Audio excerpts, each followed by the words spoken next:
In the beginning, God created the heavens and the earth. Now, the earth was formless and empty. Darkness was over the surface of the deep, and the Spirit of God was hovering over the waters. And God said, "Let there be light," and there was light. God saw that the light was good, and he separated the light from the darkness. God called the light day, and the darkness he called night. And there was evening, and there was morning, the first day. And God said, "Let there be a vault between the waters to separate water from water." So God made the vault and separated the water under the vault from the water above it. And it was so. God called the vault sky. And there was evening, and there was morning, the second day. And God said, "Let the water under the sky be gathered to one place, and let dry ground appear." And it was so. God called the dry ground land, and the gathered waters he called seas. And God saw that it was good. Then God said, "Let the land produce vegetation, seed-bearing plants, and trees on the land that bear fruit with seed in it, according to their various kinds." And it was so. The land produced vegetation, plants bearing seed according to their kinds, and trees bearing fruit with seed in it according to their kinds. And God saw that it was good. And there was evening, and there was morning, the third day. And God said, "Let there be lights in the vault of the sky to separate the day from the night, and let them serve as signs to mark sacred times and days and years, and let them be lights in the vault of the sky to give light on the earth." And it was so. God made two great lights, the greater light to govern the day, and the lesser light to govern the night.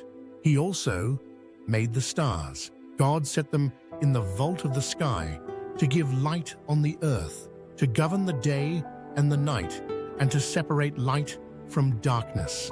And God saw that it was good. And there was evening, and there was morning, the fourth day. And God said, "Let the water teem with living creatures, and let birds fly above the earth across the vault of the sky." So God created the great creatures of the sea, and every living thing with which the water teems, and that moves about in it, according to their kinds, and every winged bird, according to its kind.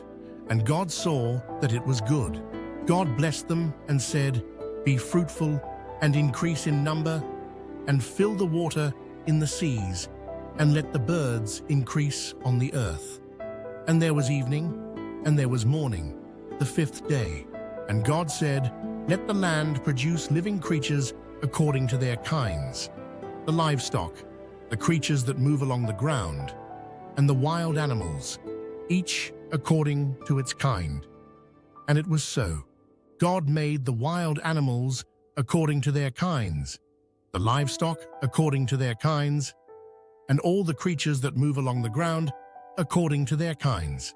And God saw that it was good.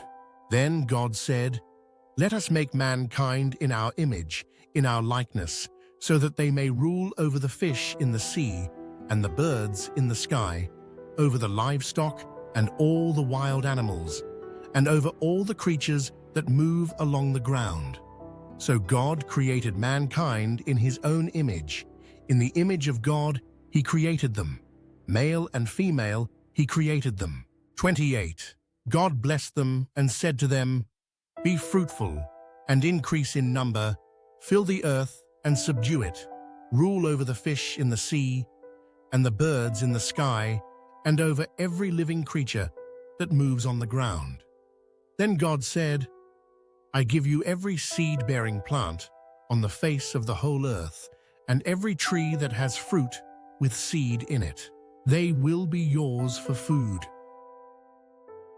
And to all the beasts of the earth, and all the birds in the sky, and all the creatures that move along the ground, everything that has the breath of life in it, I give every green plant for food."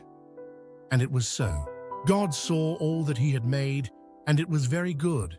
And there was evening, and there was morning, the sixth day. Thus the heavens and the earth were completed in all their vast array. By the seventh day, God had finished the work he had been doing.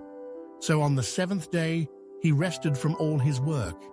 Then God blessed the seventh day and made it holy, because on it he rested from all the work of creating that he had done.